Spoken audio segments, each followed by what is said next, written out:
مشکلیں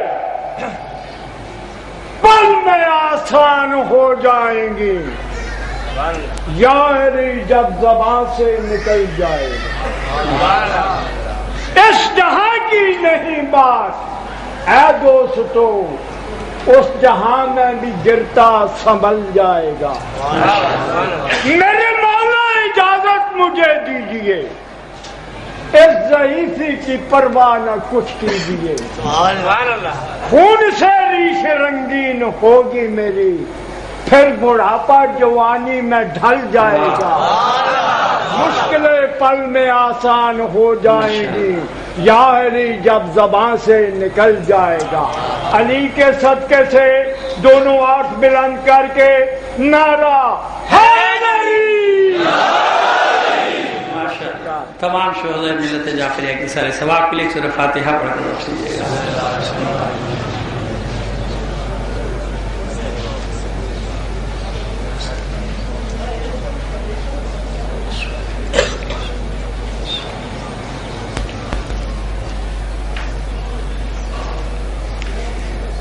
اعوذ باللہ من الشیطان الرجیم، بسم اللہ الرحمن الرحیم، الحمد للہ رب العالمین، الصلاة والسلام علی اشرف الانبیاء والمرسلین، سیدنا و نبینا ابی القاسم محمد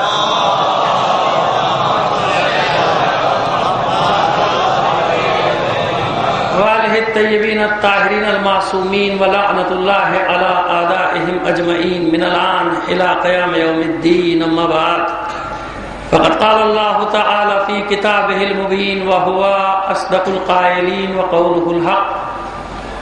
بسم اللہ الرحمن الرحیم، اليوم یئس الذین کفروا من دینکم فلا تخشوہم واخشون۔ صلوات بھیج دیجئے محمد علی محمد۔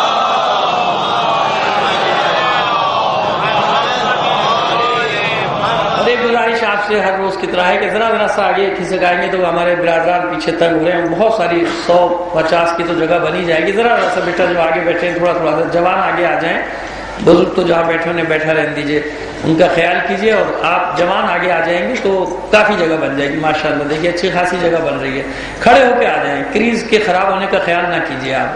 ایک صلوات بھیج دیجیے محمد علی محمد پر۔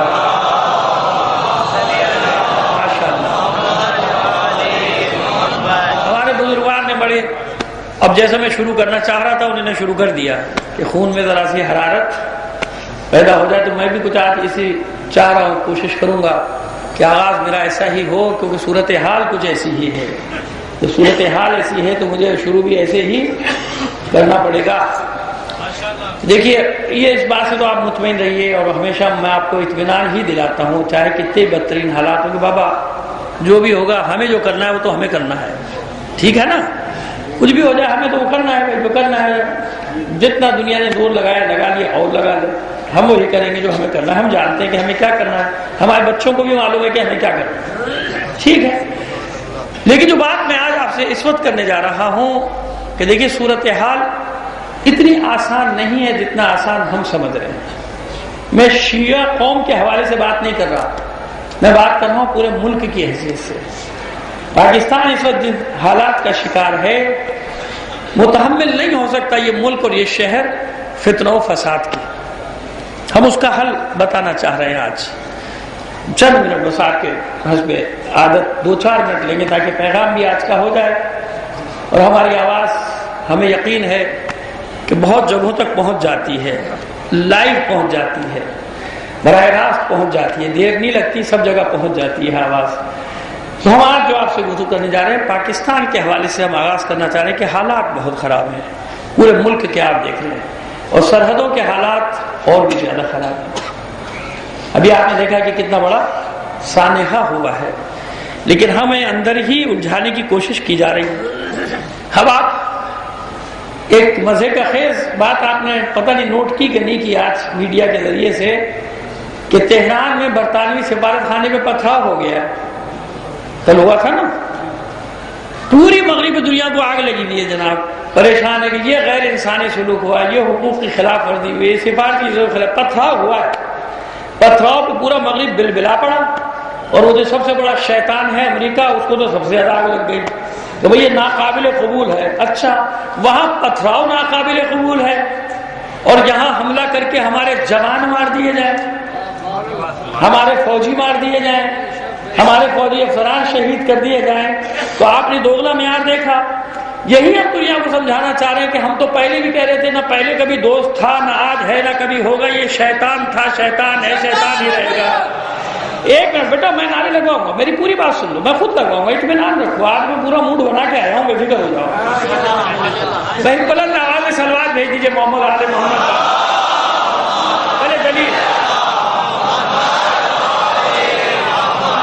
پہلے دلیلیں قائم کر لینا، پھر اس کے بعد ٹھیک ہے نا. کہ وہاں تو پتھراؤ پہ بلبلاؤ تھے کہ پتھراؤ ہو گیا، سفارت خانے میں پتھراؤ ہو گیا اور جہاں مصیبت ڈال دی، اور یہاں حملہ کر کے ہمارے پاک فوج کے جوانوں کو شہید کر دیا، افسروں کو شہید کر دیا، ہماری سرحدوں کی بے حرمت کی ہے. اور اس کے بعد معافی مانگنے کو تیار نہیں. ایسا کیوں ہوا اور اس کی سد باب کیا ہے؟ اس کو کیسے روکا جائے؟ میں اس پہ بات کروں. یہ جرأت انہیں اس لیے ہوئی کہ جو انہوں نے بیج بوئے تھے فساد کے، یہ جتنے دہشت گرد ہیں نا، یہ انہی کے بوئے ہوئے بیج ہیں نا. اب سب کے سامنے آ رہا ہے کہ بجائے اس کے کہ اس وقت پاکستان کی سالمیت، اپنی سرحدوں، اپنے ملک کی حفاظت کی بات کی جاتی، یہ انگیج کر رہے ہیں قوم کو کہ آپس میں لڑے اور وہ دشمن جو ہے اس کا جو دل چاہے سرحدوں پہ کرے.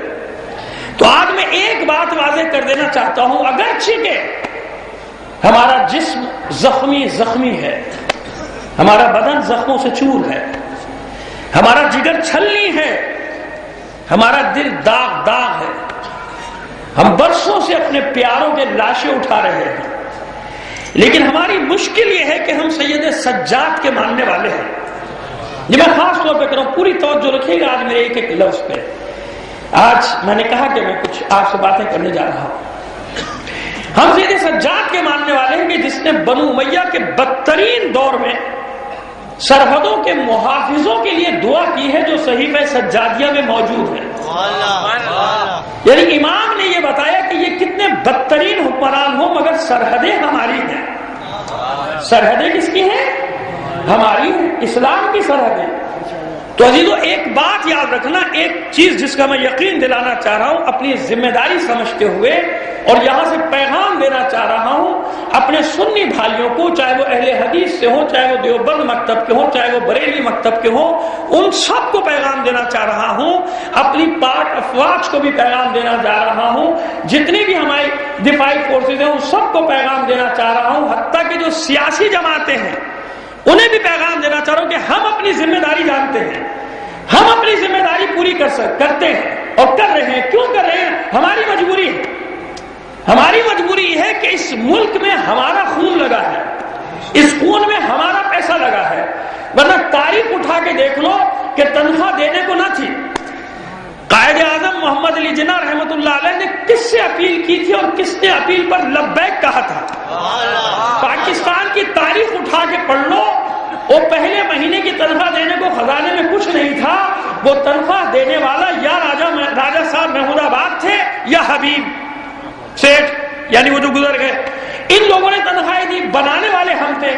ہماری مشکل یہ ہے کہ گلستان کو لہو کی ضرورت پڑی، سب سے پہلے ہی گردن ہماری کٹی.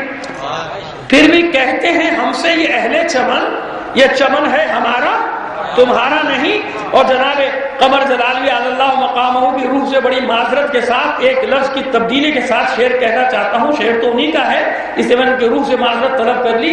ایک لفظ بدلتا ہوں کہ جب وطن کو لہو کی ضرورت پڑی سب سے پہلے ہی گردن ہماری کٹی.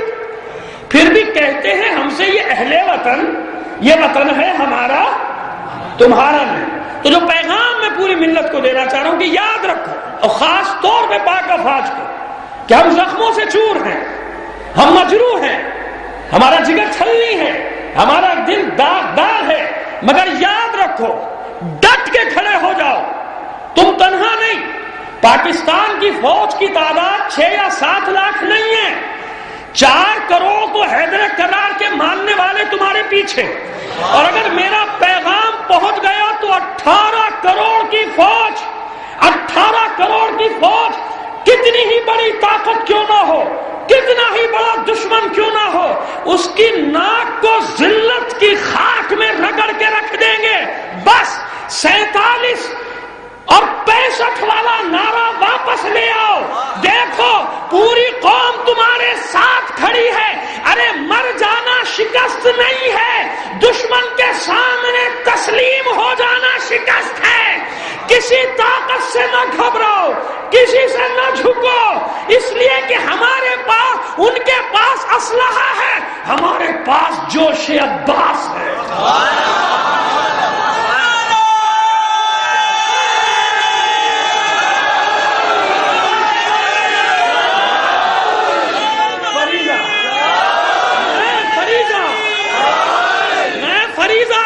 اس مٹی کا قرض ادا کر رہا ہوں. ہر سیاستدان پہ، ہر مذہبی رہنما پہ، ہر مکتب کے رہنماؤں پہ مٹی کا قرض ہے. اگر اس وقت ایک نہ ہوئے ان فتنہ گروں کے خلاف، ان دہشت گردوں کے خلاف جو سامراجی ایجنٹ ہیں، جو امریکی ایجنٹ ہیں، جو مغربی دنیا کے ایجنٹ ہیں، اگر ایک نہ ہوئے تاریخ معاف نہیں کرے گی، اللہ اور اس کا رسول معاف نہیں کرے گا.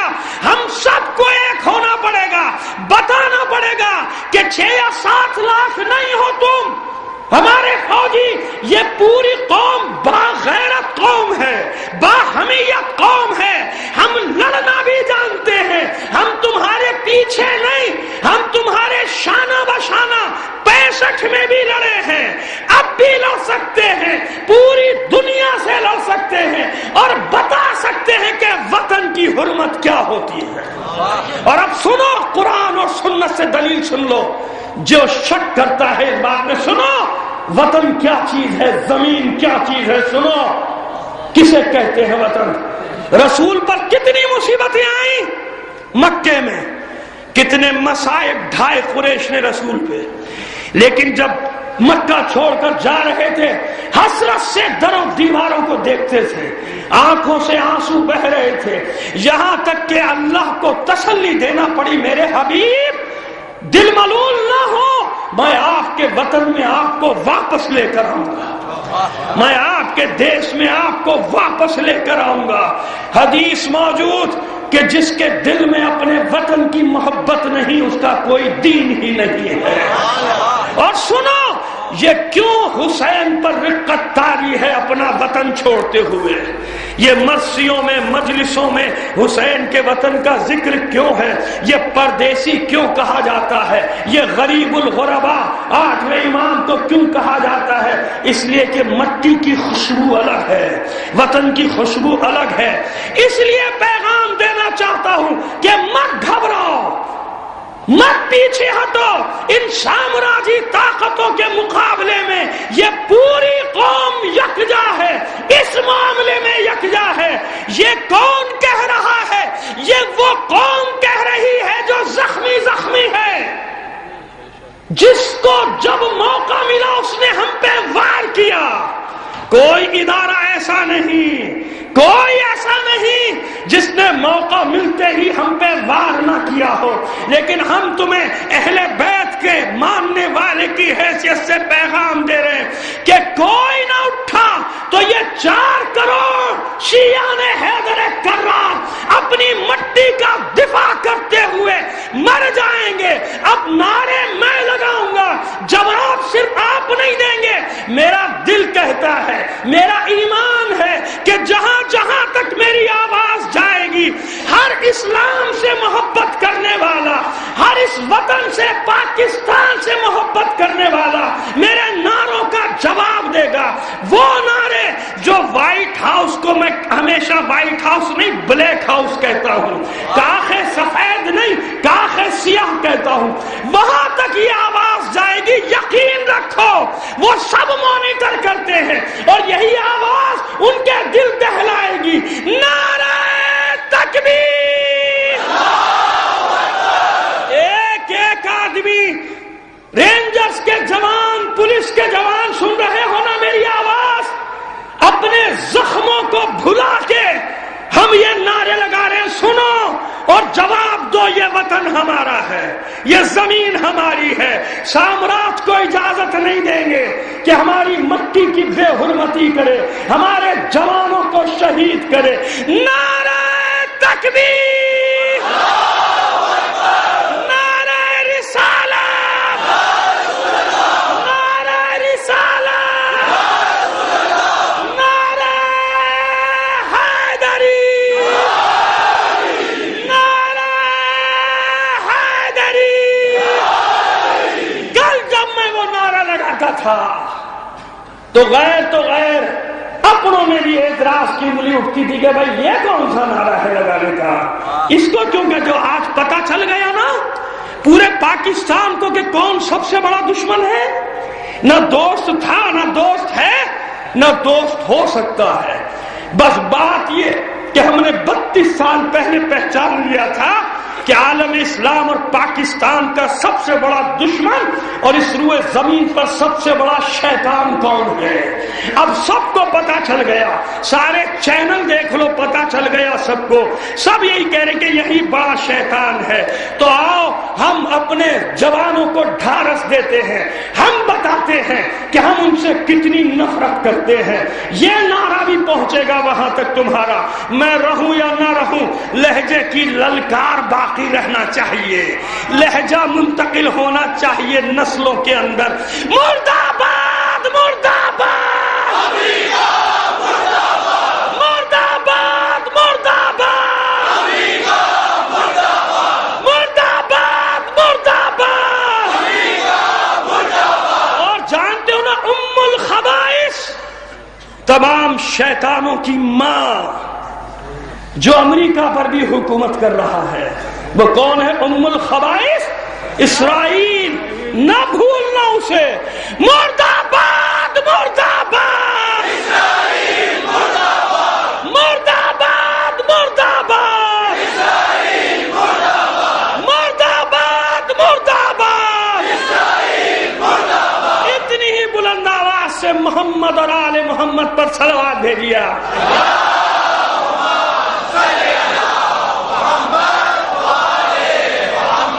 یہ تھا پیغام، یا علی یا علی یا علی مدد، یہ تھا پیغام اہل عقل کے لیے، صاحبان بصیرت کے لیے۔ ہم ہیں، ہم وہ ہیں، زخموں سے چور ہونے کے باوجود اپنے فریضے کو پورا کر رہے ہیں، اپنی ذمہ داری جانتے ہیں۔ ہم جانتے ہیں کہ کس کس نے کن کن اداروں میں بیٹھ کر ہم پہ زخم لگائے ہیں۔ ہم دریدہ جگر اپنے زخموں کو بھول کر اپنے وطن کی بات کرتے ہیں۔ پتہ نہیں تمہیں یہ تمیز آئے گی کہ نہیں آئے گی کبھی کہ دہشت گردوں میں اور وطن سے محبت کرنے والوں میں فرق تمہیں پتہ چل جائے۔ اللہ تمہیں فہم و بصارت دے، تمہیں سمجھ میں آ جائے۔ ہم مٹی کا سودا کرنے والے نہیں، تاریخ گواہ ہے پاکستان کی۔ اتنے زخم کھانے کے باوجود بتاؤ، ہمارے جوانوں نے اداروں پر حملہ کیا، فوج پر حملہ کیا، رینجرز پر حملہ کیا، پولیس پر حملہ کیا۔ اتنی بات تمہیں سمجھ میں نہیں آ رہی کہ ہمارا دین یہ نہیں ہے، ہمارا مکتب ہمیں یہ نہیں سکھاتا۔ اور جن سپولیوں کو تم نے پالا تھا، جن سانپ کے بچوں کو تم نے پالا تھا دودھ پلا پلا کر، دیکھا آج وہ کس طرح شیطانوں کے لیے کام کر رہے ہیں، عالمی طاقتوں کے لیے کام کر رہے ہیں تاکہ ملک میں انارکی پھیل جائے۔ تو شیعو یاد رکھنا، ایک محاذ پہ نہیں، ہمیں کئی محاذوں پہ اپنی ذمہ داریوں کو ادا کرنا ہے، اپنے جلوس بھی، اپنی عزاداری بھی، اپنی ماتمداری بھی۔ لیکن یہ جو سیاسی نقشہ بدل رہا ہے عالمی، اس سے علیحدہ نہیں رہ سکتے ہو تم، اس سے علیحدہ نہیں۔ محفوظ رہے گی تاریخ میں یہ آواز کہ کون تھا جس نے اس وقت میں، کون تھے وہ لوگ جنہوں نے اس وقت میں بھی زخموں سے چور چور ہونے کے باوجود وہ بات کی جو حق کی بات تھی، وہ بات کی جو اللہ اور اس کے رسول کو پسند آنے والی بات تھی، وہ بات تھی کی جو پورے ملک، پورے قوم کے دل کی آواز تھی۔ یہ ہم ہیں، یہ ہم ہیں۔ وطن فروش اور ہیں، قوم کا سودا کرنے والے اور ہیں، قوم کو بیچ دینے والے اور ہیں، کوڑیوں کے عوض، ڈالروں کے عوض ملت کو رسوائیوں تک پہنچانے والے اور ہیں، اہل بیت کے چاہنے والے ہیں۔ کیوں؟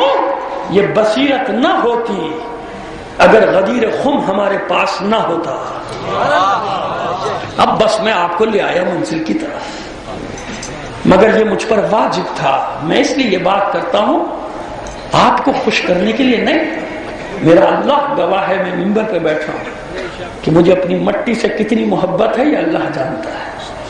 میں تو اپنے اس چھوٹے سے شہر کی گلیاں نہیں بھول پاتا جن میں میرا بچپن گزرا ہے، تو اپنے وطن کو کیسے بھول جاؤں گا، اپنے ملک کو کیسے بھول جاؤں گا۔ میں جب پاکستان سے باہر جاتا ہوں میں جانتا ہوں کہ کتنی شرمندگی ہوتی ہے، کسی کی کسی بات کا میرے پاس جواب نہیں ہوتا، اس لیے مجھے محبت ہے اپنے وطن سے، اس لیے میں اس سرزمین کی قیمت جانتا ہوں کہ بدترین حالات میں بھی میں کہلاتا تو ہوں میرا ایک وطن ہے۔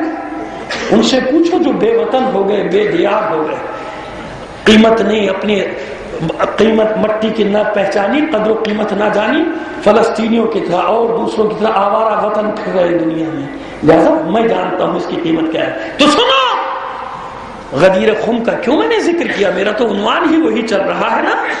اگر غدیر خم نہ ہوتا تو ہمیں یہ بصیرت نہ ہوتی، یہ آگہی نہ ہوتی، یہ شعور نہ ہوتا۔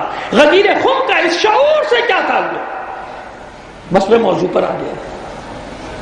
غدیر خم کا اس آگہی سے کیا تعلق؟ تو سنو، غدیر خم میں ہے کیا کیا؟ فقط علی کی ولایت کا اعلان ہے۔ اگر صرف ولایت کا اعلان ہوتا تو کوئی جھگڑا ہوتا ہی نہیں۔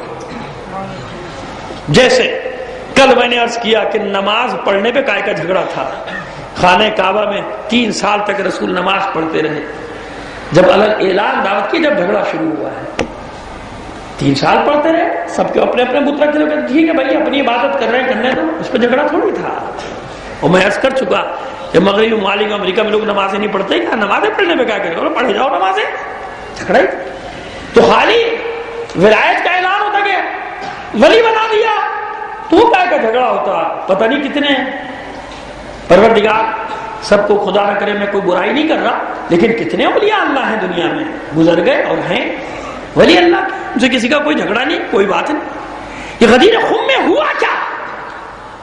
اگر خالی ولایت باقی مانا کہ تمہارے روحانی پیشوا، جیسے کہ بعض ہمارے قابل احترام محترم اور واقعی محب اہل بیت مفکرین دانشوروں علماء نے لکھا کہ اصل میں روحانی ولایت جو تھی حکومت وہ حضرت علی کو دی گئی۔ دوسرا حصہ آپ کو سمجھ لیجیے کہ روحانی لگاؤ، میں ان کا احترام کرتا ہوں، محب اہل بیت ہے، میں جانتا ہوں، لیکن ان کا اپنا ایک نظریہ ہے، وہ کہتے تھا یہ روحانی سلسلہ تھا ولایت کا، یہ حضرت علی کو رسول نے دے دیا۔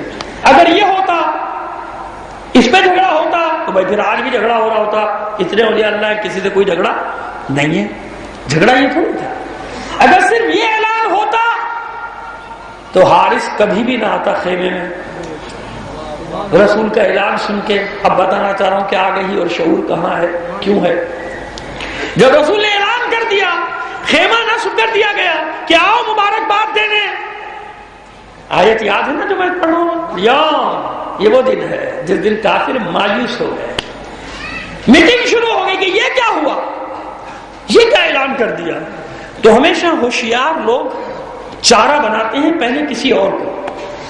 ہوشیار لوگوں کا کام یہ خود پیچھے رہتے ہیں، چارہ بنا کے جوانوں کو آگے بڑھا دیا، کچھ جاؤ تم یہ کام کر لو، پیچھے ہمیں جاؤ کر کے آ جاؤ۔ ایسے بہت کام ہوتے ہیں، اشارہ کر دیا میں نے جہاں کرنا تھا اور پہنچ جاتے ہیں میرے اشارے جہاں میں پہنچا رہا ہوتا ہوں۔ ایسا نہیں ہے کہ ہم سمجھتے نہیں، ہمیں بھی پتا ہوتا ہے کہ پیچھے کون ہے، اصل یہ نہیں ہے پیچھے کوئی اور ہے۔ خیر تو جناب وہاں بھی یہی ہوا کہ اب یہ سب سے زیادہ دشمنی میں بھی، غصے میں بھی، جوش میں تھا، اور اس کو اور انہوں نے گرم کیا کہ دیکھو بھائی یہ کیا کیا، اپنے بعد یہ اپنے بھائی کو وہاں پر مسلط کر کے جا رہے ہیں، یہ کیا بات ہوئی، اپنے داماد کو ہم پر مسلط کر کے جا رہے ہیں۔ تو وہ غصے میں تاریخ داخل ہوا، تاریخ کہتی ہے حضور کے خیمے کہتے ہیں کہ اے معاذ اللہ، نام لے کے کہتا ہے محمد جو کچھ آپ نے کہا ہم نے مان لیا. اگر مانا ہوتا تو ایسے خطاب نہ کرتا رسول سے، لیکن کہتا ہے کہ جو کہا آپ نے ہم نے مان لیا. اور اب یہ کیا علی کو ہم پر مسلط کر کے جا رہے ہیں؟ اپنے بھائی کو، رسول کو اگر کوئی برا کہے تو رسول کو کبھی غصے میں نہیں دیکھا کسی نے. طائف میں غصہ آیا رسول کو؟ نہیں آیا. مکے میں بچوں نے تنگ کیا، رسول کو غصہ آیا؟ نہیں آیا. معاذ اللہ اونٹ کی وہ غلاظت اوجھڑی، خانہ کعبہ میں رسول کی پشت پہ ڈال دیا ابو جہل اور اس کے ساتھیوں نے، رسول کو غصہ آیا؟ نہیں آیا. رسول کو غصہ نہیں آیا. لیکن بات ہے اس کی جسے رسول نے نصب کیا ہے. رسول نے نصب کیا ہے نا بھائی. فَإِذَا فَرَغْتَ فَانْصَبْ، جب کار رسالت سے فارغ ہو جائیے تو نصب کیجئے. کیا نصب کریں؟ مفسرین بتائیں نا کیا نصب کیا. فَإِذَا فَرَغْتَ فَانْصَبْ وَإِلَىٰ رَبِّكَ فَارْغَب. بس کام ختم ہو گیا. کار رسالت انجام دینے کے بعد نصب کیجئے، اور نصب کرنے کے بعد اپنے رب کی طرف پلٹ آئیے. تو سورہ انشراح میں جا کے دیکھیے نا کہ وہ کیا چیز ہے جو آخر میں نصب کی ہے، اور نصب کرنے کے بعد اللہ کی طرف پلٹ گئے. سارے کاموں کے بعد فائدہ فرق تھا. جب سب سے فارغ ہو جائیں، سب کاموں سے فارغ، کون سے کام ہیں؟ یعنی جتنے بھی کام ہیں رسالت ہیں، جب ان سے فارغ ہو جائے فانصب، نصب کر دیجئے.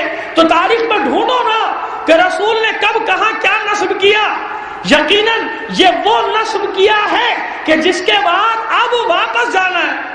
فَإِذَا فَرَغْتَ فَانْصَبْ وَإِلَىٰ رَبِّكَ فَارْغَب، اور اپنے رب کی طرف واپس پلٹ آئیے.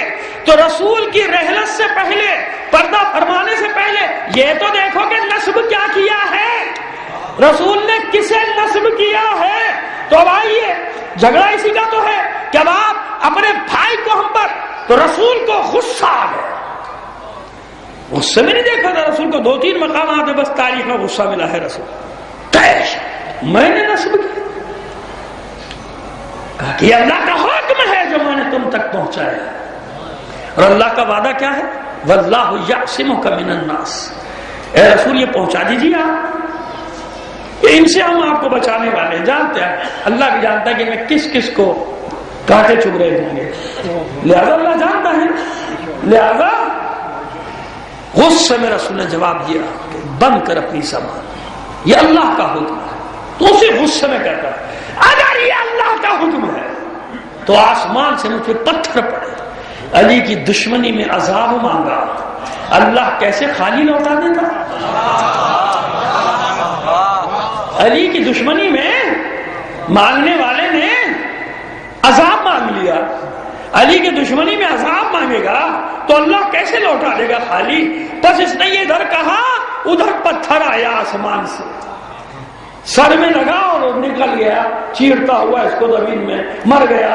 اب جیسے ہی انجام دیکھا سب نے مبارکباد والی لائن میں لگ گئے. ایک صلوات ادا کر کے، خطیب کی سنت ادا کر کے، ہاتھوں کو ذرا اٹھا کر کے، بدلوں کی سفیدی دکھا کر کے، سارا زور لگا کر کے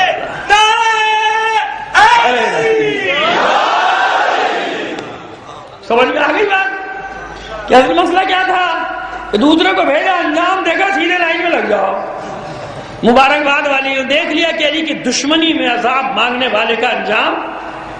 تو وہ بات پھر وہی لاتا ہوں کہ آگہی اور شعور کا کیا تعلق. اگر آگہی اور شعور کا تعلق نہ ہوتا تو اتنے نفرت کا اظہار کیوں ہوتا؟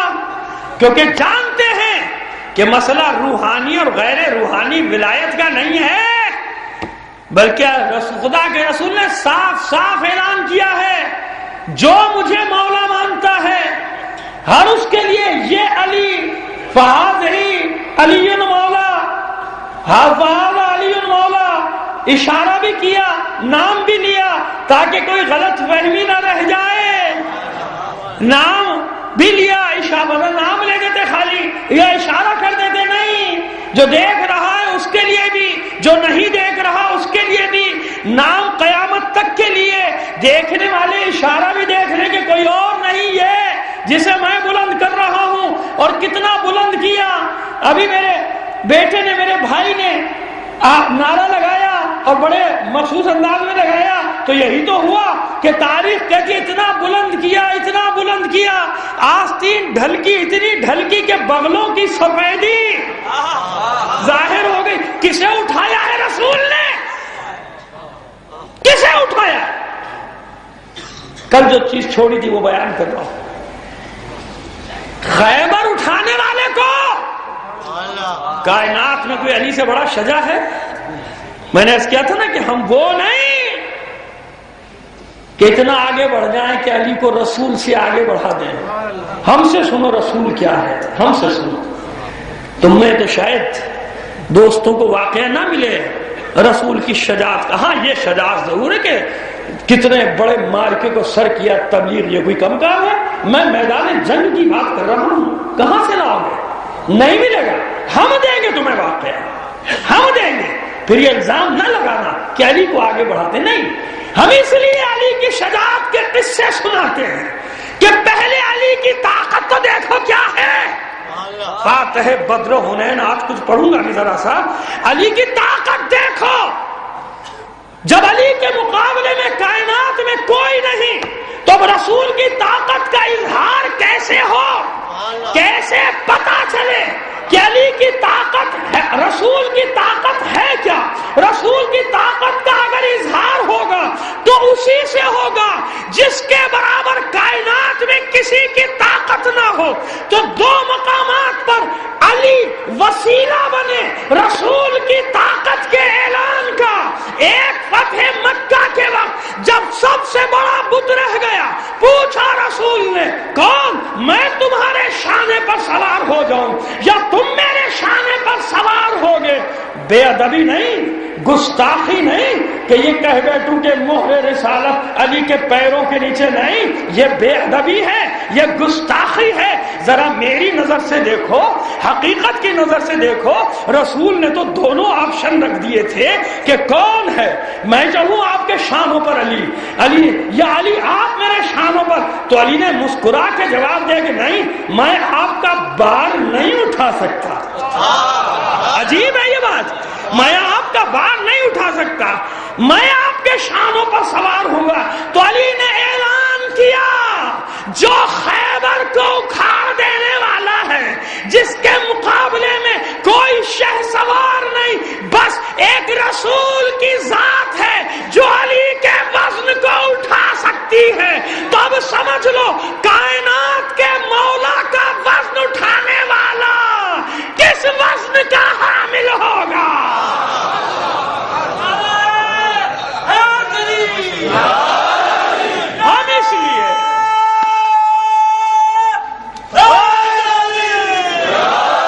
ہم اس لیے علی کے فضائل بیان کرتے چلے جاتے ہیں کہ جتنے علی کے فضائل بیان کرتے چلے جاؤ گے رسول کی منزل بلند سے بلند نظر آتی چلی جائے گی. دوسرا مقام غدیر کا بھی نعرہ بھی لگایا، تاریخ بھی یہی ہے. جن بازوؤں نے خیبر اکھاڑا ہے، جن بازوؤں نے مرحب و انتر کے ٹکڑے کیے، جس بازو نے عمرو ابن عبدوت کے ٹکڑے اڑائے، جن بازوؤں نے بدر و احد میں کفار قریش کے گھروں میں ماتم کی صفیں بچھا دی، رسول غدیر خم میں اعلان کرے کہ اب میری طاقت دیکھو، اب میری طاقت دیکھو. کتنا بلند کیا. یہی تاریخ ہے اور یہی میرے بھائی نے نعرہ بھی لگایا. اتنا بلند کیا، اتنا بلند کیا کہ بغلوں کی سفیدی ظاہر ہو گئی. تو یہاں بھی طاقت کا اعلان ہوا تو کس کے ذریعے؟ علی کے ذریعے. اس لیے میں نے کہا تھا کل یا پرسوں کی مجلس میں کہ اگر رسول کے پاس طاقت نہ ہو تو رسالت میں نقص ہے. اس لیے علی کی ذات صرف مظہر صفات خدا نہیں بلکہ مظہر صفات رسول خدا بھی بن گئی. جو کمال جو رسول میں ہے مگر رسول منصب کی بنا پہ ظاہر نہیں کر سکتے، اس کے لیے علی کا اعلان کیا کہ علی کی جنگ میری جنگ، اس کا دشمن میرا دشمن، اس کا دوست میرا دوست. اب خدا اور اس کا یہ اب جیسا مولا رسول کو مانتے ہو مان لو، ویسا ہی مولا یہ علی کو بھی ماننا پڑے گا. مانا؟ اب آئیے پھر آپ کو لے جاؤں کیسے شعور آ گیا. ساری لڑائی اقتدار کی دنیا میں یہ نظریاتی جنگیں جو کہلاتی ہیں، ان کا بھی آخری سرا کہاں ہے؟ حصول اقتدار. کیونکہ سب کا نظریہ ایک ہے کہ جب تک اقتدار نہیں ملے تو بھائی انصاف کیسے قائم کریں گے؟ جب تک اقتدار نہیں ملے عدالت کیسے قائم کریں گے؟ جب تک اقتدار نہ ملے مہنگائی کیسے کم کریں گے؟ جب تک اقتدار نہ ملے اربوں خربوں ڈالر کے قرضے لے کے کیسے ہڑپ کریں گے؟ اپوزیشن میں رہ کے تو کچھ نہیں ملنا. ابھی تو انویسٹ کرو، جب آئیں گے تو پھر سود کے ساتھ بچا کچا خون بھی نچوڑ لیں گے. یہ 64 سال کی دکھ بھری داستان ہے اس ملک کی. کتنی بری طرح سے اس کو لوٹا کھسوٹا گیا، اور اب بھی چاہتے ہیں کہ اس مردے کی کھال بھی اتار لو. کیوں ہوا ایسے ہوا؟ خیر ہم تو اچھوں کی بات کر لیتے، ان کا بھی یہی ہے کہ جد و جہد کیوں بھائی، جب تک اقتدار نہیں ملے گا ہم نظام کیسے ٹھیک کریں گے؟ جب تک اقتدار نہیں ملے گا ہم سیاسی نظام کیسے درست کریں گے؟ ہم اقتصادی نظام کیسے درست کریں؟ بھائی ہمارے ہاتھ میں تو کچھ ہے ہی نہیں. جب تک اقتدار نہیں ملے گا ملک کو کیسے بچائیں گے؟ ہے نا؟ ایسے ہی ہے نا. ہم برے پہلو کو نہیں رکھتے تھے، وہ تو جملے معترض تھا کہ دل کی ایک آہ تھی جو نکل گئی. اب جو بات نکل گئی واپس تو آنے سے رہی. ٹھیک ہے نا؟ اچھا ہوا کہ نکل گئی، منافقت سے بچ گئے. صلوات بھیج دیجیے محمد آل محمد پر. ایسے ہی ہے نا؟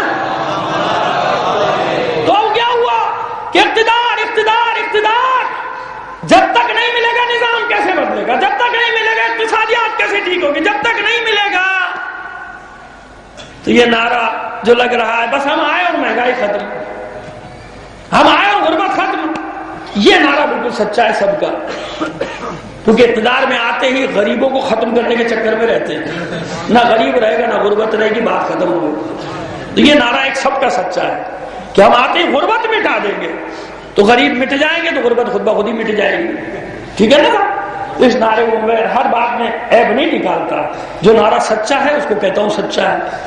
اس نعرے میں ساروں کا اتحاد ہے، سب مشترک ہیں کہ غربت کو مٹا دیں گے ہم آتے ہی، اور آتے ہی غریبوں کو مٹانے کے چکر میں لگ جاتے ہیں. اس میں سب مخلص ہیں، اس نعرے میں سب بالکل سچے نظر آئے مجھے. ایک صلوات بھیج دیجیے محمد آل محمد کا.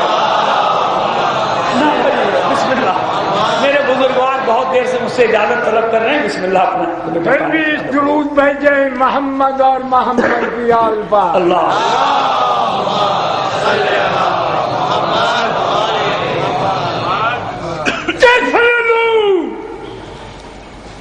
ایک پاسبان لیے بیٹھے ہیں، ایک پاسبان لیے بیٹھے ہیں، باب اسلام کا عنوان لیے بیٹھے ہیں. سر جھکائے ہوئے گویا کی تلاوت کے لیے، سر جھکائے ہوئے گویا کی تلاوت کے لیے، فاطمہ گود میں قرآن لیے. قرآن کے صدقے سے نعرہ سلوات. اللہ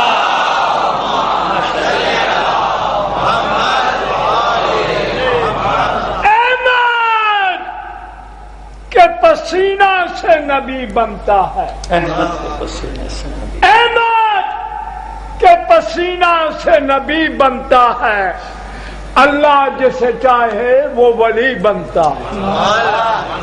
جس پہ ہونے لگے خالق کو اتنا گمان، جس پہ ہونے لگے خالق کو اتنا گمان، ایسا انسان زمانے میں علی بنتا ہے. علی کے صدقے سے دونوں ہاتھ بلند کر کے نعرہ ہے علی، نعرہ ہے علی. تو بات کو یعنی حصول اقتدار، جب تک اقتدار نہ ملے ملک نہیں بچے گا.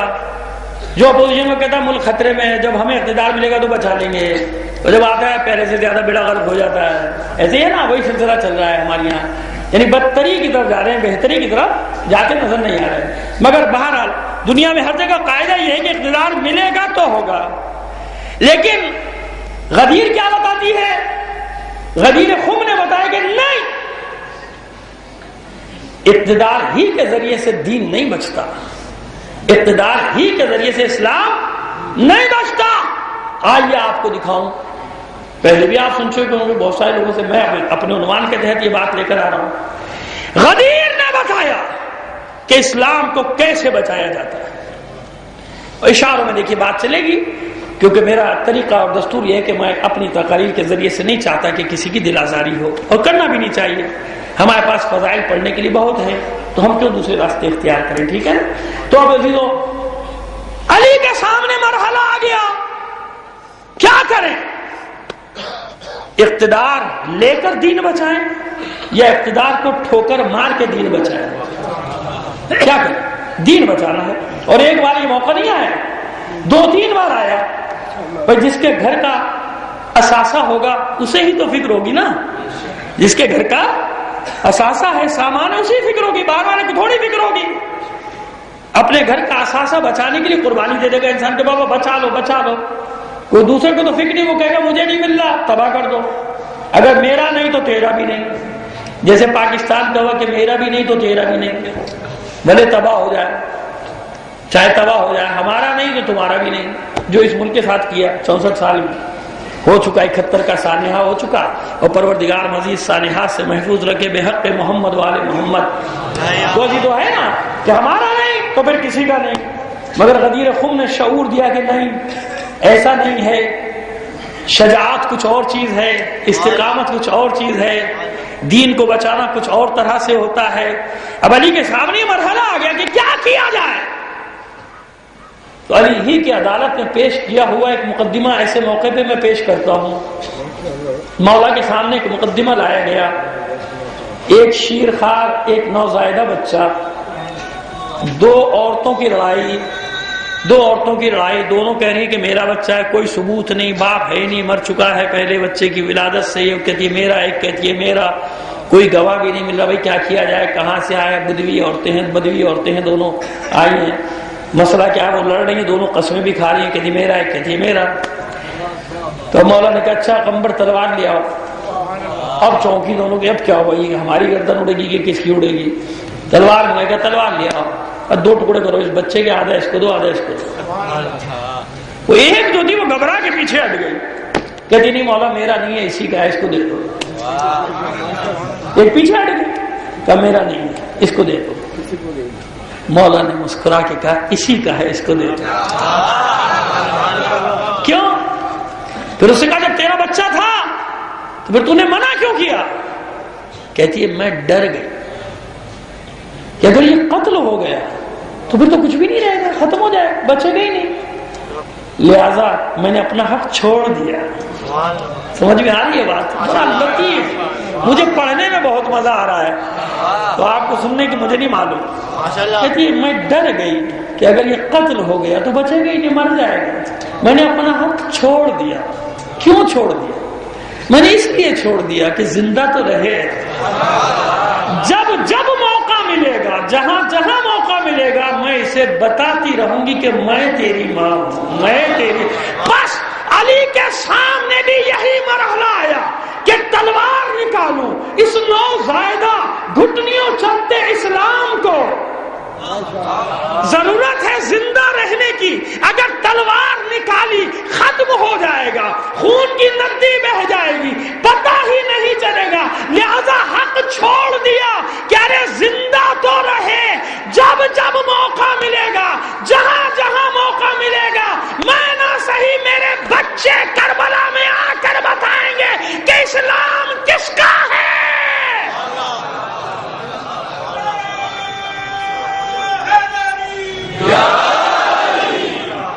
اب میری ابتدا اور مجلس کی انتہا مل گئی نا آپس میں.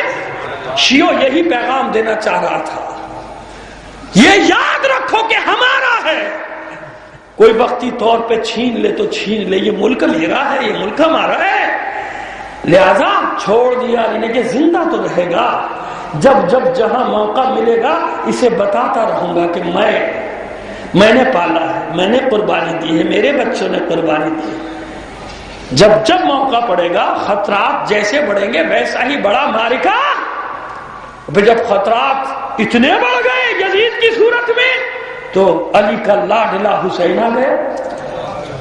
بس آج کے لیے آپ کی زحمتیں تمام، علی کا لاڈلا حسین آ گیا۔ لو کان دین محمد لم یستقم الا بقتلی فیا سیوف خذینی، اے میرے نانا کے دین، اگر تو باقی نہیں رہ سکتا سوائے اس کے کہ میں قتل کر دیا جاؤں، آؤ تلواروں میرے ٹکڑے کرنا۔ بچانے کے حصول اقتدار کے ذریعے سے نہیں بچایا اہل بیت نے، دین کو اپنی اور اپنے بچوں کی جانیں دے کر بچایا، خاندان کو لٹا کر بچایا۔ الموت اولا من العار والعار اولا من دخول النار۔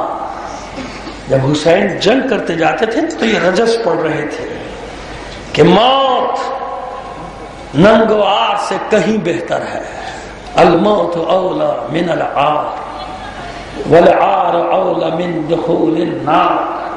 اور اگر دین کی خاطر توہین برداشت کرنی پڑ جائے تو یہ بہتر ہے، توہین برداشت کر لینا بہتر ہے دخول النار سے۔ حسین نے دونوں فریضے انجام دیے یا نہیں؟ موت کو حسین نے گلے سے لگایا اور بازاروں اور زندانوں کی مصیبتیں اور مشقتیں سید سجاد اور ثانی زہرا۔ یہ بظاہر اہانت ہے کہ نہیں؟ کیونکہ میں سخت جملے نہ پڑھتا ہوں نہ پڑھنا چاہیے ممبر سے، میں تو بڑے چھپا چھپا کے لفظوں کو بیان کرتا ہوں کیونکہ میری ہمت نہیں ہوتی ایسے الفاظ ادا کرنے کی۔ اہانت برداشت کی نا دین کی خاطر، اسلام کی سے موت نہیں۔ ایک موقع ایسا آتا ہے کہ مرنا آسان ہے انسان کے لیے۔ مجھے بتاؤ سید سجاد کے لیے شہید ہو جانا آسان تھا یا بازاروں میں ساربانی کرنا؟ ایک فریضہ حسین انجام دے رہا ہے، ایک فریضہ اس کا بیٹا زین العابدین۔ اور کل کیونکہ ایک مخصوص مجلس تھی تو اس لیے مجھے موضوع سے ہٹ کے کچھ اور باتیں کرنا پڑی تھی، وہ ریکارڈنگ ہو رہی تھی اس چینل کے لیے شب عاشور کی، تو آج اب میں تفصیل سے پڑھنا چاہتا ہوں کہ اکیلا حسین تھوڑا، زمین نے تنابیں کھینچ لی تھی اور کربلا میں حسین جیسے کردار چاہتا تھا وہ جمع کر دیے۔ اس پہ تعجب نہ کیجئے کہ سب معلوم تھا کہ شہید ہونے جانا ہے، قتل ہونے جانا ہے، نانا نے بشارت دے دی تھی، جناب ام سلمہ جانتی تھی، حسین جانتے تھے، مدینے والے جانتے تھے، بزرگ صحابہ جانتے تھے، تو پھر یہ عورتوں بچوں کو کیوں لائے؟ یہ 4 سال کی بچی سکینہ کو کیوں لائے؟ یہ چند ماہ کے شیر خار کو کیوں لائے؟ اور شب بخیر زندگی رہی تو انشاءاللہ کل آپ جانتے کہ یہاں مخصوص مجلس ہے جناب شہزادہ علی اصغر کی، یہ بچے کو کیوں لائے؟ نہیں عزیزو، یہ تو دنیاوی سوچ ہے۔ حسین تو چن چن کر اسے لے کر آیا ہے جس کے بغیر کربلا مکمل ہی نہیں ہوگی۔ علی اصغر کو نہ لائے تو فاتح کربلا کہاں سے لائے گا؟ سکینہ اور زینب کو نہ لائے تو فاتح کوفہ و شام کہاں سے لائے گا؟ سمجھ میں آج میں اتنا اشارہ کافی میں منزل کی طرف آتا۔ اگر ان ماؤں کو نہ لائے تو قیامت تک کی ماؤں کو درس کہاں سے ملے گا کہ جب دین پر وقت پڑ جائے تو اپنے بچوں کو کیسے راہ خدا میں بھیجا جاتا ہے۔ 9 اور 10 کے لیے میری مائیں بہنیں پیغام سن لیں، حالات کا رونا نہ رویا کرو کہ حالات اتنے خراب اور حالات اتنے خراب، ہمارے حالات اچھے تھے کب 1400 سال میں؟ ہم تو انہیں حالات میں ہمارے آباء و اجداد پلتے بڑھتے اور شہید ہوتے رہے، ہم بھی نہیں حالات سے گزرے، ہمارے آنے کے بعد بھی جب تک کہ اس منتقم حسین کا وہ بیٹا نہیں آ جاتا، ہر وقت ان حالات کے لیے تیار۔ تو مائیں کربلا میں ہے نا، کہ جو اپنے بچوں کو تیار کر رہی تھی صبح عاشورہ کے لیے. 3 وصیتیں کی زینب نے. ان جملوں کی تکرار نہیں کروں گا جو کل رات پڑھ چکا. 3 وصیتیں اپنے بچوں کو، نصیحتیں. دیکھو کوشش کرنا سب سے پہلے عمر ابن سعد کا خاتمہ ہو جائے. پسر سعد کو قتل کر دینا. یہ قتل ہو جائے گا میرے بھائی کی جان بچ جائے گی. سردار ہے، قتل ہو جائے گا، جنگ ختم ہو جائے گی. بچوں نے کہا مادر گرامی ہماری پہلی کوشش یہی ہوئی کہ ہم پسر سعد کو قتل کریں. اور دوسری نصیحت کریں بچوں ایک دوسرے سے جدا مت ہونا، ساتھ ساتھ رہو گے طاقت بڑی رہے گی. بھائی سے بھائی شانہ ملا کے کھڑا ہو جائے طاقت بڑھ جاتی ہے. لہذا آپس میں اختلاف نہیں. خبردار کسی عنوان کے تحت آپس میں اختلاف نہیں. بھائی ہو ایک دوسرے کے. حسین کے فرش عزا پہ بیٹھنے والے ہو، حسین کا ماتم کرنے والے ہو. آپس میں مقابلے بازی نہیں، کسی بھی عنوان کے تحت مقابلے بازی نہیں آپس میں ہونی چاہیے. دونوں بھائی مل کے رہنا طاقت بڑی رہے گی. تیسری اور اہم ترین نصیحت دیکھ رہے ہو نا، سکینہ پیاسی ہے اور علی اصغر بھی پیاسا ہے. میرے بھائی کے بچے پیاسے ہیں. خبردار نہر کا رخ نہ کرنا، نہر کا رخ نہ کرنا. اگر پانی کی طرف گئے دودھ نہیں بخشنا. بس جناب محمد کی شہادت کے باب میں جو مشہور و معروف روایتیں ہیں وہی پیش کر رہا ہوں. ان کا خلاصہ آپ کے سامنے اپنے انداز میں پیش کرنے کی سعادت حاصل کر رہا ہوں. خبردار نہر کی طرف نہ جانا.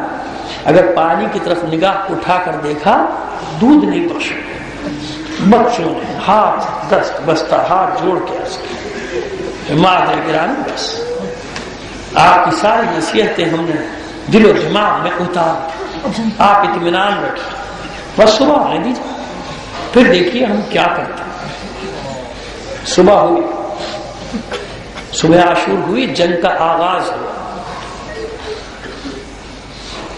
چاہ رہے ہیں وہ ایک ایک کی خبر آ رہی ہے حسین کو کہ فلاں شہید فلاں شہید فلاں شہید. اب جعفر کی اولاد شہید ہو گئی، اب عقیل کی اولاد شہید ہو گئی. مسلم کے بیٹے دونوں عبداللہ ابن مسلم اور عبد الرحمن ابن مسلم جو کربلا میں لڑ کر شہید ہوئے ان کی بھی خبر آ گئی. اولاد حسن کی خبر آ گئی. جب زینب دیکھتی ہیں سامنے سے بچے گزرتے ہوئے نظر آتے ہیں. ظہر کا وقت جب ہو گیا گزر گیا، فضہ سے کہا ماں فضہ ذرا ان دونوں کو بلا کر دونوں محمد دونوں شہزادے ماں کی خدمت میں حاضر ہوئے. ماں کے چہرے پہ غیظ کے آثار دیکھے، نظریں زمین میں گاڑ دیں اور کھڑے. زینب نے اسی غیظ بھرے لہجے میں کہا اب تک زندہ ہو. ہے کسی ماں کے پاس ایسا جگر؟ ہے کوئی ماں ایسے کلیجے والی جو اپنے بیٹوں سے یہ کہے اب تک زندہ ہو؟ کب جاؤ گے میدان میں؟ جب میرا بھائی قتل کر دیا جائے گا، جب میرا بھائی ذبح کر دیا جائے گا جب جاؤ گے میدان میں. بس اتنا سننا تھا. دونوں بچوں کے آنسو بہنا شروع ہو، لرزتے ہوئے ہاتھ جوڑ. مادر گرامی ہم پہ خفا نہ ہو، ہم پہ ناراض نہ ہو. ہم کیا کریں؟ صبح سے کتنی بار جا چکے ہیں مامو جان کی خدمت میں مگر ہمیں اجازت نہیں، ہمیں میدان میں جانے کی اجازت نہیں. زینب کا غصہ ختم ہو گیا. اچھا بچوں یہ بات ہے تمہیں ضرور اجازت ملے گی. زینب نے دلوائی گئی اما فضہ ذرا ماں جائے تو بلا لا.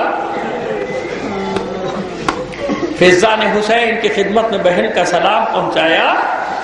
حسین خیمہ ثانیہ زہرا میں داخل ہوئے، منظر دیکھتے ہی سمجھ گئے کہ کیا بات ہے. اور پھر کہتے نہیں زینب یہ نہیں ہو سکتا، ذرا انصاف کرو. کبھی ایسا ہوا کہ کوئی بھائی اپنی بہن کا گھر اجاڑ دے؟ خدا آپ کو جزا دے. جزاکم اللہ خیر. یہ تاریخیں ایسی شروع ہو گئی. ہاشمیوں کی شہادت, زینب کے بچوں کی شہادت سے میں نے آغاز کیا ہاشمیوں کی شہادت. کبھی ایسا ہوا کہ کسی بھائی نے اپنے بہن کی گود اجاڑ دی ہو؟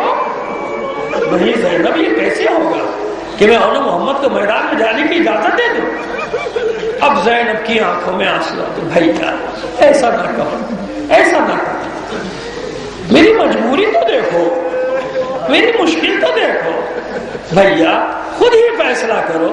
اگر میری ماں زہرا نے مجھ سے پوچھ لیا کہ زینب اپنے ہونا محمد کو بچا لیا, میرا حسین قتل ہو گئے, میں اپنی ماں کو کیا جواب دوں؟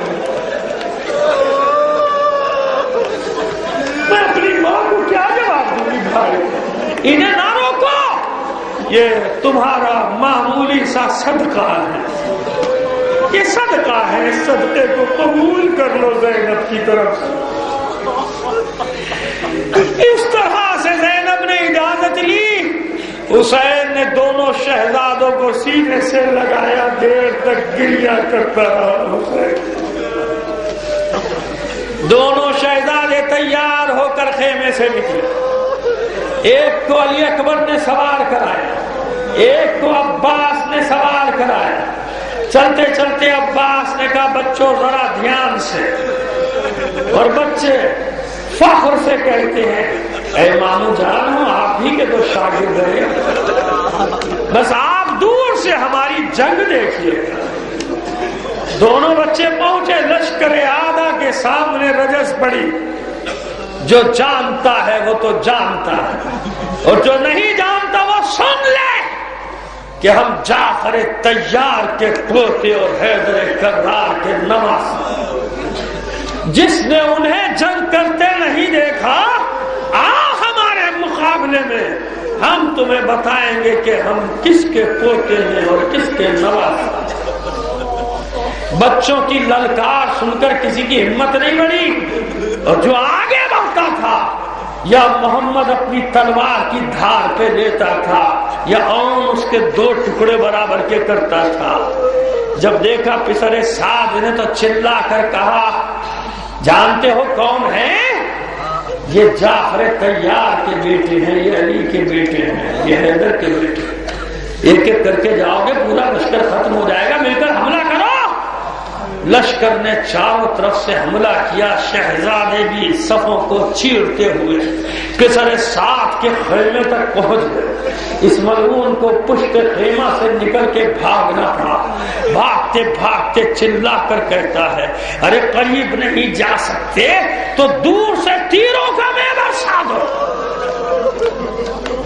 اب قریب کوئی نہیں, چاروں طرف سے تیر اندازوں نے گھیر لیا, تیروں پہ رکھ لیا بچوں کو. جب زخمی ہوئے تیروں سے, اب پسر سعد نے حکم دیا کہ ان دونوں کو ایک دوسرے سے جدا کر دو. درمیان پہ حائل ہوگا, دستوں پہ دستے, رسالوں پہ رسالے. حملہ آور ہوئے. بہت کوشش کی بھائیوں نے ساتھ رہنے کی, لیکن اتنے زخموں سے چور ہو چکے تھے کہ کچھ ہی دیر میں دونوں بھائیوں کے درمیان ایک خلیج بن گئی, ایک فاصلہ ہو گیا, ایک لشکر حائل ہو گیا. لڑتے لڑتے چھوٹا بھائی گرا, بڑے بھائی کو آواز دی بھائی میری خبر لے, میں گھوڑے سے گرا جاتا ہوں. ارے بڑا بھائی کیسے جواب دے؟ کچھ ہی دیر میں بڑا بھائی بھی گھوڑے سے گرتے گرتے آواز دیتا ہے یا خالہ ہو ادرکنی, اے مامو جان مدد کو آئیے, میں نے اپنی جان قربان کی. حسین دوڑے میدان میں, عباس بھی, علی اکبر بھی, دونوں شہزادوں کو جو زخموں سے چور ہیں اٹھا لیا. خیموں میں فضا نے خبر دی بیویوں جمع ہو جاؤ, زینب کے لاڈلے آ رہے ہیں. زینب نے سجدہ شکر کیا, معبود میری قربانی کو قبول کر لے. بیویاں جمع ہیں, دونوں شہزادوں کو لایا گیا, زخموں سے چور. زینب مطمئن ہے, چہرے پر اطمینان ہے, اپنے بچے بچوں کو دیکھا اور جب یہ دیکھا کہ ابھی کچھ جان باقی ہے، فضا سے فرماتی ہے فضا ایسا انتظام کر دے میں اپنے بچوں سے دو باتیں کر لوں۔ تخلیہ ہوا، خیمہ خالی ہوا، منظر وہی رات کا ہے، ثانی زہرا درمیان میں بیٹھ گئی، ایک طرف زخموں سے چور محمد، دوسری طرف اور ایک ہاتھ محمد کے سینے پر رکھا، ایک ہاتھ ان کے سینے پہ رکھا۔ بچوں نے محسوس کیا لمس ماں کے ہاتھوں کا، آنکھیں کھولی مگر ہاتھوں میں اتنی طاقت نہیں تھی کہ اپنی ماں کا ہاتھ تھام لیتے۔ پوچھا زینب نے پورے اطمینان سے میرے بچوں کس حال میں ہو؟ بڑا شہزادہ آنکھیں کھول کر کہتا ہے مادر گرامی ہم پسر سات کے خیمے تک پہنچ گئے تھے مگر وہ ملعون پشت خیمہ سے نکل کر بھاگ گیا۔ آپ راضی تو ہو گئی نا؟ چھوٹا بھائی کہتا ہے اماں جان خدا گواہ ہے ہم نے پانی کی طرف آنکھ اٹھا کر بھی نہیں دیکھا تھا، آپ نے دودھ تو بخش دیا نا، آپ ہم سے راضی ہو۔ سنو آخری ارے زینب کربلا میں کبھی علی بنی، کبھی حسین بنی، کبھی عباس بنی، ارے سب کچھ ہونے کے باوجود زینب ماں بھی تو ہے نا، ایک ماں بھی ہے نا۔ اتنے مطمئن نظر آنے والی زینب نے جب اپنے شہزادوں کے یہ جملے سنے ضبط کے بندھن ٹوٹ گئے، زینب کے ٹوٹ گئے ضبط کے بندھن۔ کبھی سر محمد کے سینے پہ پٹکتی تھی، کبھی اون کے سینے پہ پٹکتی تھی، پکارتی جاتی تھی میرے جگر کے ٹکڑوں، اے میرے شہزادوں، اے میرے بچوں، ارے تم نے مجھے سرخرو کر دیا، تم نے مجھے میری ماں زہرا کے سامنے سرخرو کر دیا، ارے میں راضی ہوں، میں راضی ہوں، میں نے تمہیں اپنا دودھ بخش دیا۔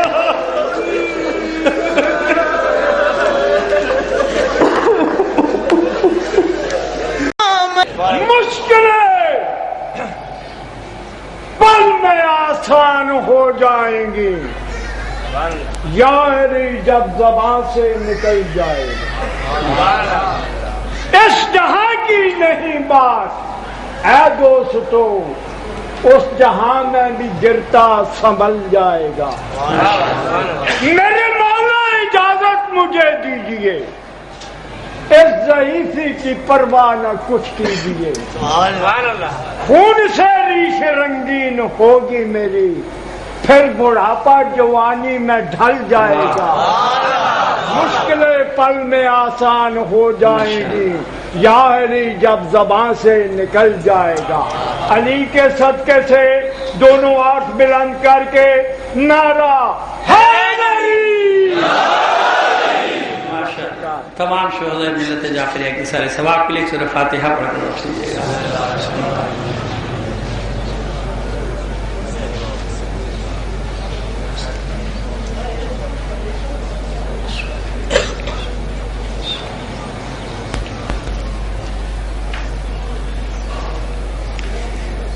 اعوذ باللہ من الشیطان الرجیم، بسم اللہ الرحمن الرحیم، الحمد للہ رب العالمین، الصلاة والسلام علی اشرف الانبیاء والمرسلین، سیدنا و نبینا ابی القاسم محمد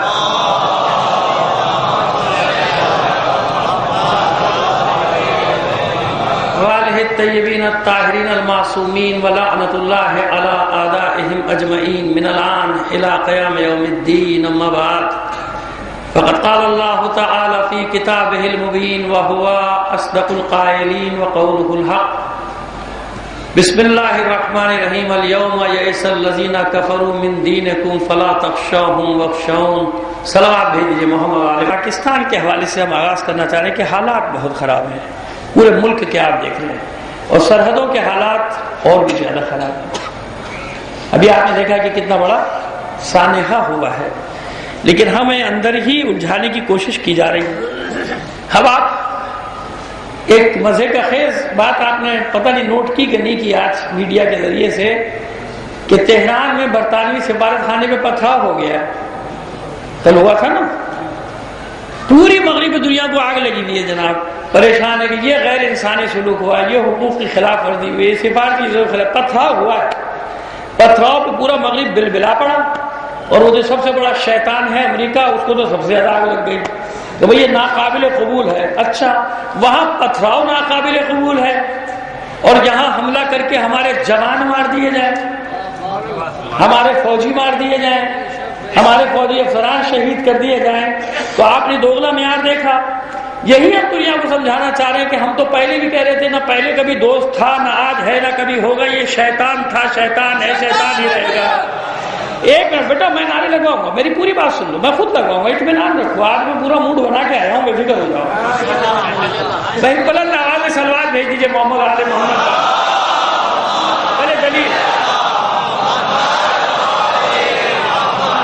پہلے دلیلیں قائم کر لینا، پھر اس کے بعد ٹھیک ہے نا، کہ وہاں تو پتھراؤ پہ بلبلا اٹھے کہ پتھراؤ ہو گیا، سفارت خانے میں پتھراؤ ہو گیا اور اتنا مصیبت ڈال دی، اور یہاں حملہ کر کے ہمارے پاک فوج کے جوانوں کو شہید کر دیا، افسروں کو شہید کر دیا، ہماری سرحدوں کی بے حرمت کی ہے، اور اس کے بعد معافی مانگنے کو تیار نہیں۔ ایسا کیوں ہوا اور اس کی سدباب کیا ہے، اس کو کیسے روکا جائے، میں اس پہ بات کر رہا ہوں۔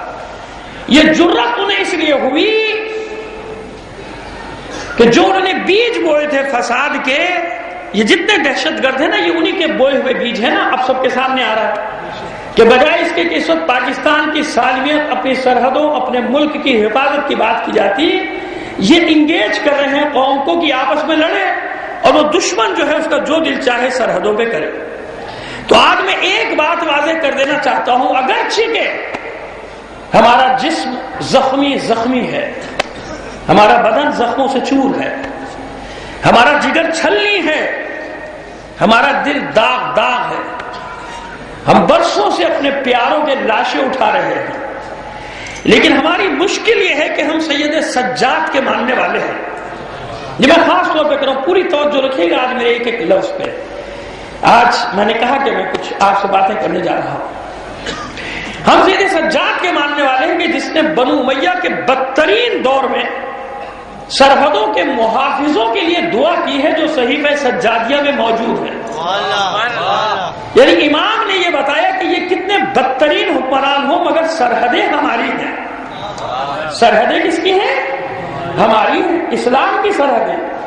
تو عزیزو ایک بات یاد رکھنا، ایک چیز جس کا میں یقین دلانا چاہ رہا ہوں، اپنی ذمہ داری سمجھتے ہوئے، اور یہاں سے پیغام دینا چاہ رہا ہوں اپنے سنی بھائیوں کو، چاہے وہ اہل حدیث سے ہوں، چاہے وہ دیوبند مکتب کے ہوں، چاہے وہ بریلی مکتب کے ہوں، ان سب کو پیغام دینا چاہ رہا ہوں، اپنی پاک افواج کو بھی پیغام دینا چاہ رہا ہوں، جتنی بھی ہماری دفاعی فورسز ہیں ان سب کو پیغام دینا چاہ رہا ہوں، حتیٰ کہ جو سیاسی جماعتیں ہیں انہیں بھی پیغام دینا چاہ رہا ہوں کہ ہم اپنی ذمہ داری جانتے ہیں، ہم اپنی ذمہ داری پوری کرتے ہیں اور کر رہے ہیں۔ کیوں کر رہے ہیں؟ ہماری مجبوری ہے، ہماری مجبوری یہ ہے کہ اس ملک میں ہمارا خون لگا ہے، اس خون میں ہمارا پیسہ لگا ہے، ورنہ تاریخ اٹھا کے دیکھ لو کہ تنخواہ دینے کو نہ تھی۔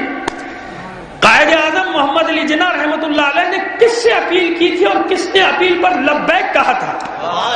پاکستان کی تاریخ اٹھا کے پڑھ لو۔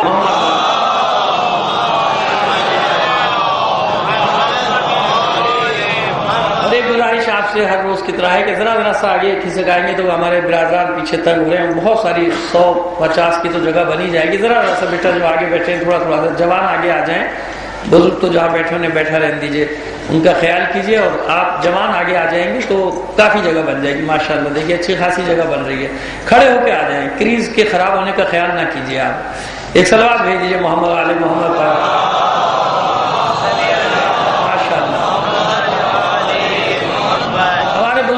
بڑے اب جیسا میں شروع کرنا چاہ رہا تھا انہوں نے شروع کر دیا کہ خون میں ذرا سی حرارت پیدا ہو جائے، تو میں بھی کچھ آج اسی چاہ رہا ہوں، کوشش کروں گا کہ آغاز میرا ایسا ہی ہو، کیونکہ صورتحال کچھ ایسی ہی ہے، تو صورتحال ایسی ہے تو مجھے شروع بھی ایسے ہی کرنا پڑے گا۔ دیکھیے یہ اس بات سے تو آپ مطمئن رہیے، اور ہمیشہ میں آپ کو اطمینان ہی دلاتا ہوں، چاہے کتنے بدترین حالات ہوں، کہ بابا جو بھی ہوگا ہمیں جو کرنا ہے وہ تو ہمیں کرنا ہے، ٹھیک ہے نا؟ کچھ بھی ہو جائے ہمیں تو وہ کرنا ہے بھائی، جو کرنا ہے، جتنا دنیا نے زور لگایا لگا لیا اور لگا لے، ہم وہی کریں گے جو ہمیں کرنا ہے، ہم جانتے ہیں کہ ہمیں کیا کرنا ہے، ہمارے بچوں کو بھی معلوم ہے کہ ہمیں کیا کرنا ہے، ٹھیک ہے۔ لیکن جو بات میں آج آپ سے اس وقت کرنے جا رہا ہوں کہ دیکھیے صورتحال اتنی آسان نہیں ہے جتنا آسان ہم سمجھ رہے ہیں۔ میں شیعہ قوم کے حوالے سے بات نہیں کر رہا، میں بات کر رہا ہوں پورے ملک کی حیثیت سے۔ پاکستان اس وقت جن حالات کا شکار ہے، متحمل نہیں ہو سکتا یہ ملک اور یہ شہر فتنہ و فساد کی۔ ہم اس کا حل بتانا چاہ رہے ہیں آج، چند منٹ بس آپ کے حسب عادت 2-4 منٹ لیں گے تاکہ پیغام بھی آج کا ہو جائے، اور ہماری آواز ہمیں یقین ہے کہ بہت جگہوں تک پہنچ جاتی ہے، لائیو پہنچ جاتی ہے، براہ راست پہنچ جاتی ہے، دیر نہیں لگتی، سب جگہ پہنچ جاتی ہے آواز۔ تو ہم آج جو آپ سے گفتگو کرنے جا رہے ہیں، وہ پہلے مہینے کی تنخواہ دینے کو خزانے میں کچھ نہیں تھا، وہ تنخواہ دینے والا یا راجہ صاحب محمود آباد تھے یا حبیب سیٹھ، یعنی وہ جو گزر گئے، ان لوگوں نے تنخواہیں دی، بنانے والے ہم تھے۔ ہماری مشکل یہ ہے کہ گلستان کو لہو کی ضرورت پڑی، سب سے پہلے ہی گردن ہماری کٹی، پھر بھی کہتے ہیں ہم سے یہ اہل چمن، یہ چمن ہے ہمارا تمہارا نہیں۔ اور جناب قمر جلالوی علی اللہ مقامہ کی روح سے بڑی معذرت کے ساتھ ایک لفظ کی تبدیلی کے ساتھ شعر کہنا چاہتا ہوں، شعر تو انہی کا ہے، اس لیے میں نے ان کی روح سے معذرت طلب کر لی، ایک لفظ بدلتا ہوں کہ جب وطن کو لہو کی ضرورت پڑی، سب سے پہلے ہی گردن ہماری کٹی، پھر بھی کہتے ہیں ہم سے یہ اہل وطن، یہ وطن ہے ہمارا تمہارا نہیں۔ تو جو پیغام میں پوری ملت کو دینا چاہ رہا ہوں کہ یاد رکھو، اور خاص طور پہ پاک افواج کو، کہ ہم زخموں سے چور ہیں، ہم مجروح ہیں، ہمارا جگر چھلنی ہے، ہمارا دل داغ ہے، مگر یاد رکھو، ڈٹ کے کھڑے ہو جاؤ، تم تنہا نہیں۔ پاکستان کی فوج کی تعداد 6 یا 7 لاکھ نہیں ہے، 4 کروڑ تو حیدر کرار کے ماننے والے تمہارے پیچھے، اور اگر میرا پیغام پہنچ گیا تو 18 کروڑ کی فوج، 18 کروڑ کی فوج، کتنی ہی بڑی طاقت کیوں نہ ہو، کتنا ہی بڑا دشمن کیوں نہ ہو، اس کی ناک کو ذلت کی خاک میں رگڑ کے رکھ دیں گے۔ بس 47 اور 65 والا نعرہ واپس لے آؤ، دیکھو پوری قوم تمہارے ساتھ کھڑی ہے۔ ارے مر جانا شکست نہیں ہے، دشمن کے سامنے تسلیم ہو جانا شکست ہے۔ کسی طاقت سے نہ گھبراؤ، کسی سے نہ جھکو، اس لیے کہ ہمارے پاس، ان کے پاس اسلحہ ہے، ہمارے پاس جوش عباس ہے۔